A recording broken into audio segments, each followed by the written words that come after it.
Hi everyone. I am so humbled by and appreciative of all of your support. It truly helps me to keep going every day. And knowing that you're all out there and listening is amazing. Please do not forget to like and share and comment. I promise to read each and every one, and it really helps me out a lot.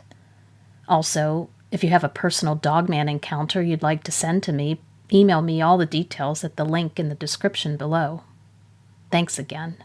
And now, let's get on to the stories. Alaska, 2018. For someone who's never done it, it's hard to explain the feeling of watching an animal through the scope of a gun. It's kind of what I imagine a horse might feel like when it's wearing blinders, or what people are describing when they talk about having tunnel vision. It's hard to really describe, but it's as if the rest of the world just falls away.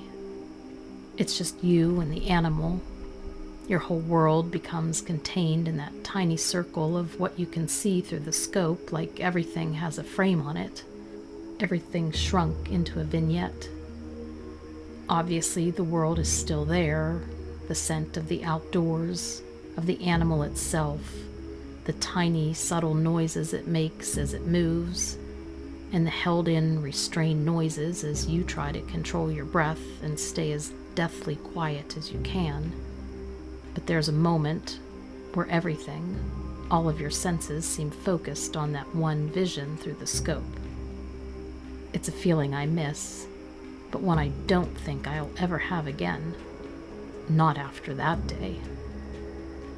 We had been out in the mountains for 2 days, camping in the forest low down and heading off each morning into the clearer areas in search of moose. I say it a lot, but you never really understand just how big those things are until you see one face to face in the wild.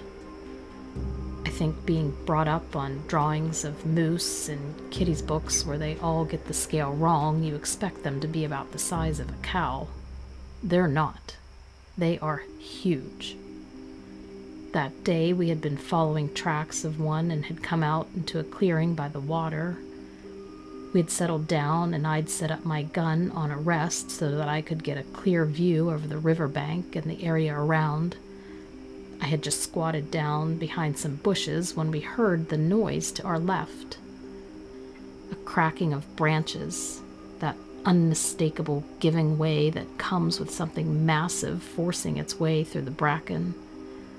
I felt my breath quicken and squatting down with a mix of excitement and trepidation. I angled the muzzle of the gun toward the direction the sound had come from, and I brought my eye to the scope, and there he was. He was the biggest moose I had ever seen. His antlers alone were a spread across almost the height of a man. I watched him trundle, totally oblivious, into the whole world circle of my view, and then he stopped. It was as if I'd focused on him and somehow hit the pause button because he just froze in place. I rested the butt of the gun against my shoulder and again fixed my sight on him, and that's when it happened. That moment where the rest of the world falls away. For maybe a minute it was just me and him, but then suddenly it wasn't. Suddenly, something else came into the frame, an immense mass covered in hair that for a moment I thought was another animal, perhaps another moose, a deer, or even a bear. It was only after a second that the vision clarified and it dawned on me. What I was seeing was not an animal. It was part of an animal. A back, arched leg, skeletal thin and draped with a mixture of fur and what looked to be rotted flesh, and jutted into the view. It was almost the size of the moose. I don't know why I didn't run, why I didn't tear my eye from the scope and look properly. Maybe there was safety to it, a feeling that as long as I looked through the scope in this separated world, it might not be real. But it was. And as I watched, frozen in position, the head of the thing, more a skull than a true face, twisted forwards. I've never seen anything as hideous in my entire life. Massive things that were a knot of antlers and horns stabbed towards the sky. The flesh, again, hung in rotted tatters, hanging lengths, drooping from the bones like sails of a ship clinging to the skeleton of the mast. I'd heard local talk about the Wendigo, but I'd never believed them. I believe them now. The next thing I knew, my friend was gripping my shoulder, wrenching me backward.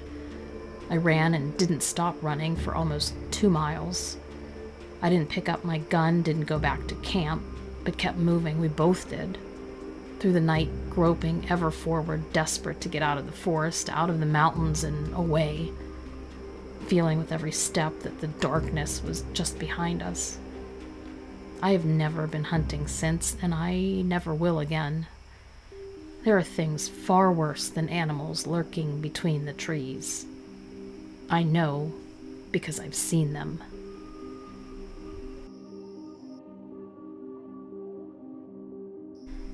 California, 2019. I remember as a child sitting in my elementary school classroom while our teacher, who I thought was super nice, read us the book The Very Hungry Caterpillar. The story tells of a caterpillar with an insatiable appetite. He continues to eat and grow fatter and fatter with every meal. It was a favorite of the class. It was the one book they always requested, no matter how many times we had all heard it. The children loved it. All of them but one. For me, the story of a creature with an insatiable hunger had horrible memories of another story I'd heard, the one told by my grandparents, in which, unlike the caterpillar, was supposedly real. While the caterpillar would eat only silly meals and vegetables, the central character in my grandparents' tales had a much more sinister diet. The Wendigo, according to my grandparents, could never be full. It was for this reason that its body was so skeletally thin, an emaciated wreck from which the skin and flesh hung in long rotted sinews. Everything the Wendigo ate was absorbed into it so that the creature grew bigger and bigger but was never satisfied. The result was a never-ending hunger, a churning starvation that drove this creature that existed somewhere in a world between life and death to constantly hunt forever. Of course, that stupid, colorful children's story was nothing like the Wendigo, but the tale of its hunger was too close for comfort. As I grew older, I eventually forgot the Wendigo in the same way that you forget childhood fairy tales. I knew that clinging to these folk tales was part of my grandparents' attempts to retain and practice their culture, but it was also old-fashioned, or so I thought. I felt like it was a ghost story that they had presented to me as fact. I suppose in some ways it's similar to believing in the Tooth Fairy or Santa. But this Wendigo story they told us was different, particularly because telling me about it and making me believe was not for my benefit, but more to scare me. Scare me enough that I'd be careful, or so they said. I could never understand that until I myself had children and saw for myself what my grandparents had been scared of. I could now clearly realize that what they did wasn't done out of cruelty, but as a warning. My son was in elementary school, and I decided one weekend to have a boys' camping sleepover before the new school year started. We drove a short bit north to a lake area that allows camping. We chose a spot near the lake and settled in. The sun had just gone down, and we were sitting by the fire making jokes and talking about his school friends, when there was a sound that somehow seemed to come from above us, but also all around us. I stood slowly, worried that perhaps it might be a bear or a bull moose. I checked the tree line and I could see nothing, but then I looked up. At first, I just noticed the bare branches clawing at the sky, but then, from behind the trees, antlers. A set of thick, horned antlers so wide that it was simply impossible for them to be up there like that, or for them to belong to any living animal. After only a second, my brain went back in time to my childhood, and I knew exactly what was standing there. All of my grandparents' stories and warnings came back to me. Without a second's hesitation, I turned, grabbed my son, and began to sprint, leaving behind the camp and whatever else might have been lurking behind the trees. Behind me, I heard the branches cracking and snapping as something huge thundered through. I yelled for my son to close his eyes and not to look at what was chasing us. But as we turned the corner onto the footpath, my eyes, as if drawn and tugged by some invisible magnetism, turned to look back, and in a second I saw it. The Wendigo looked like the combination of several carcasses, all somehow stitched together and piled bone upon wasted bone atop one another to form a new warped frame. Its face, if you can even call it that, was like the skull of a moose or a deer, but grown and stretched to the proportions of an elephant or some other larger animal. In the eye sockets, it was yellow in the center, but with sticky old gray around the edges. It swiveled towards us while its tongue, thick and snake-like, hung and flickered hungrily, as if the thing were tasting the air in preparation to taste us. I knew in that moment what it was, what it wanted, and that it was hungry. That it would always be hungry, and that to this thing we looked like prey. I ran, faster than I've ever run in my life, and didn't look back. Now, when my grandparents talk of the Wendigo, I listen. Once my grandfather said something I didn't quite understand about it being my birthright and part of who I was to see the thing at least once. I guess my family is lucky. My son also listens, heeds the warnings that I ignored because, despite my telling him not to, he did open his eyes and saw that thing. Last Christmas, a friend bought him and my daughter a copy of The Very Hungry Caterpillar. I cringed even then, thinking of a thing that can't be full and will always seek out and consume. Even though it was just a children's book, it cut too close to home. I threw it out before they had a chance to read it. I really wouldn't consider myself living off the grid. But when it comes to eating and buying meat, I only purchase from those who grow and farm locally. And just recently, back a month ago, I had bought roughly 12 pounds of ground beef and some steaks. I bought these from a local farmer who lives in the area since they raise all their own cattle and slaughter it all themselves. I prefer that much more than buying it from a store. Much cleaner and much leaner. If you or anybody who reads this gets the chance to try their own locally owned beef, well, I'd highly recommend it. But that's not what my story is about. So I go and pick up the meat, and it's a pretty cold night on this particular night. I want to say it dropped down below freezing. So on this night, I left the meat in these 2 large paper bags in my truck. The cab of the truck, that is. So I got out, locked my truck, went inside, and went to bed. Well, the next morning I got up to find something very peculiar.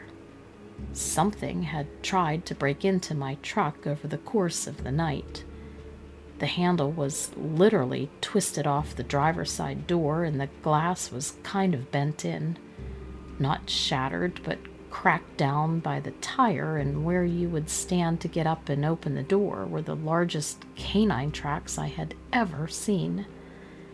I was very puzzled by this finding, and I took the time to thoroughly observe who this potential robber could have been. I looked at the tracks, and they led all the way around the truck off into the grassy knoll.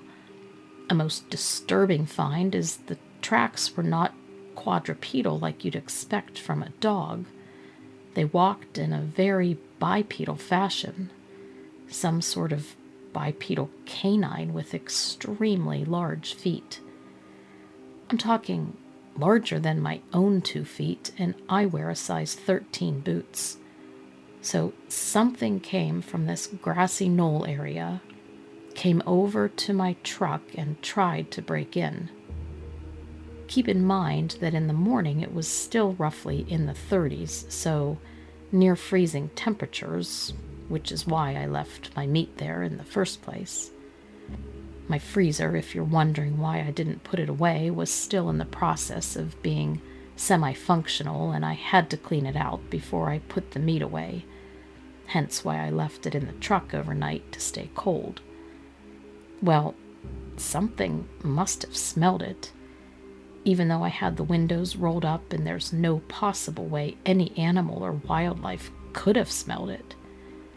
At first I thought it must have just been a trick of the ground, and I thought to myself that it was a bear, but there were no bears around here. Maybe smaller black bears, but definitely not a grizzly bear or any large brown bear, since that's the only thing that would make sense to have this kind of power. I mean, had I taken pictures, something with tremendous force had to have ripped the metal handle off the door and nearly shattered the glass. Something was trying to get into the cabin of my truck. But why? I can only speculate that it was because of the meat in there.